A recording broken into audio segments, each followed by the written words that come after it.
Gormaga Lascion Corla, and thank you. Minister, I'm just basically tabled this question to seek an update on the progress with the, it's Minister English, on the pyrite remediation scheme, which we have discussed on many occasions. But what I'm looking to see is to get a picture for the number of applications refused, the number completed, and also what plans within the department to look to expand this scheme and to carry out a formal review of the scheme. I'm conscious it's helped about 1,000 homes to be remediated. There's a lot more that need to be done there, so I'm wondering if you could provide an update on what future plans there are within your department, the Department of Housing, Planning and Local Government, to expand the pyrite scheme. Minister English. The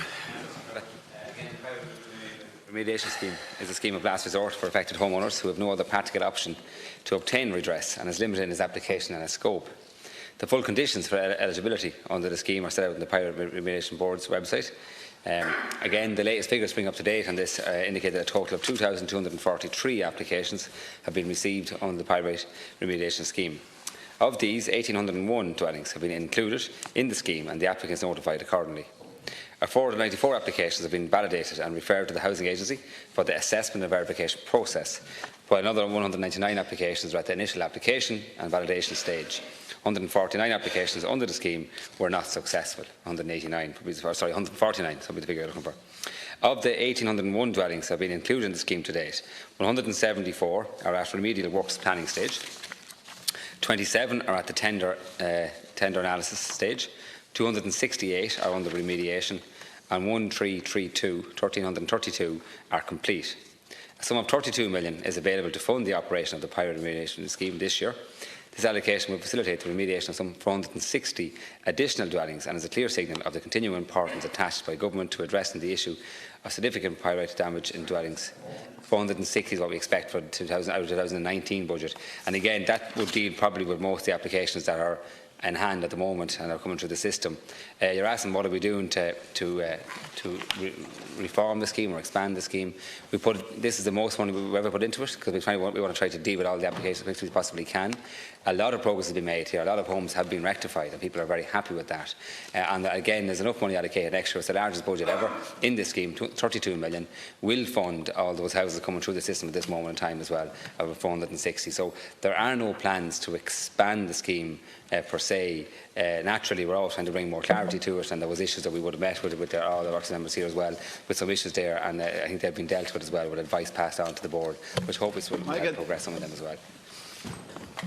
1 minute, Deputy O'Brien. Yeah, thanks, Minister, for the response. And look, there are no doubt a number of homes have been remediated, and you've gone through the figures. What I'm looking to do is to see. We set the bar very high. Their Category 2 homes are obviously the ones that have been remediated, where the pyrite level is above the requirements set down under the Remediation Act. There is, though, a whole lot of people who are left in limbo, and you'll be familiar with them, I'm sure, in your own constituency as well, which are those who have no last resort now. Is the insurers have walked away, Home Bond and others have walked away, and they have Category 1 pyrite damage, which isn't enough to get into the scheme but still renders their home valueless. They can't sell the home. Are there any measures that you're looking at? I would really hope that we would look at expanding the scheme to deal with these people and to give them some hope, or at the very least to look at, should remediation works be carried out by those individuals, that they would be able to at least receive the tax back on that, or to be able to write that off against future income tax, because we literally have thousands of other people who haven't been able to access the scheme. And I think the reason why you've only 149 not successful, and I say this respectfully, is that people with Category 1 damage aren't applying to the scheme because they know they're going to be refused. Ministers, 1 minute. Again, the Deputy highlights the difficulty. I mean, the scheme, when it was on the panel recommendations, were that the scheme would be there to fund homes which had significant damage and which needed immediate, to be addressed immediately, and that's happening. And there is the issue then of a number of houses which have signs of or would test for it, but yet there's no significant damage there. And I think we've had this conversation, and we've around the table in Mulfus as well. It's very clear to spend up to 70,000 on a house that is not showing damage yet, or doesn't need it spent on it yet, is not the best use of money when there's competing demands for that as well. But yes, there is, as you say, a category of people who are in limbo land. We've discussed it ourselves. I have been unable to find a way to necessarily deal with that. We are open to suggestions. We don't plan to bring back a new scheme or open the scheme up to do that as well, but we've tried to work through different solutions with different people. Again, the issue around the date has kind of been addressed with legal advice, and I've met the chairperson of the board myself with that as well, and our staff went for a board meeting recently to bring some clarity there around the legal advice as well. That will help some of those people with the appeals who ought to have known the date. Final question. Closing off date 2013. That, are you allowing them in now? We brought some legal clarity there as well. I think will help with some of the cases you're referring to. But the overall scheme, those who are not. I'm going to today. Right, and Carol, you have a minute to ask a further question or questions. The Minister will have a further minute. Okay, to Broner and Set a good example. We'll do our best. First day back. No, I'd be interested to hear further in relation to the extension of the date to allow applicants in who will have purchased the home after the initial date, and I've met you on that, and other deputies have as well. There were people, unbeknownst to them, who bought homes with pyrite that can't get into the scheme and are category 2. I would say to you, Minister, that our work will remain incomplete here if we don't provide some option for those who are category 1. And it will be incomplete on the basis that they've nowhere else to go. That it is a last resort remediation scheme. I debated this scheme at the time with the former Minister Hogan. I was part of putting this scheme together, as were you and were others. And it was always an intention to look to review the scheme to potentially expand it, because if you've category 1 damage, even though it's not deemed significant in terms of the scheme itself, your home is still worth nothing. And that's effectively, and you cannot move on.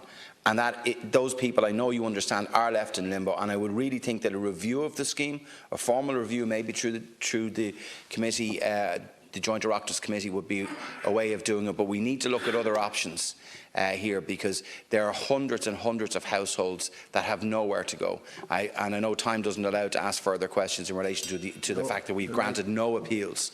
But Minister, thank you. As I said, there's no plans to have a formal review of it, or I'm not so sure that will solve the problem. The issue is, and we've discussed it both in here and at other meetings as well with residents too, and it's hard to justify spending that kind of money on a house that doesn't necessarily justify spending on it today, but we're very conscious that people are left with a situation that they might not be able to sell their house. And so we're open to teasing this out. And again, I mean, I've asked many deputies here, would anyone justify spending that money? And people said no, they wouldn't. So we need to find some other kind of a solution of what we do that situation as well. So I'm happy to engage on that as well, but I'm not convinced a formal review of the scheme will solve it.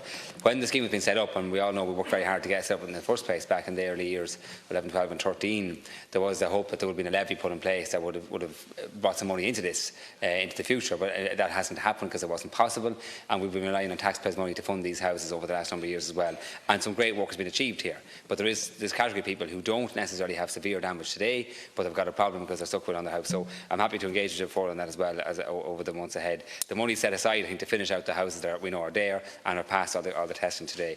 In relation to the issue, after we extended the date, there was the issue around ought to have known category, and we've got some legal advice on that as a department from the Attorney General, and we've dealt with that with the board now. We've given them that advice, and they will now make decisions based on that advice.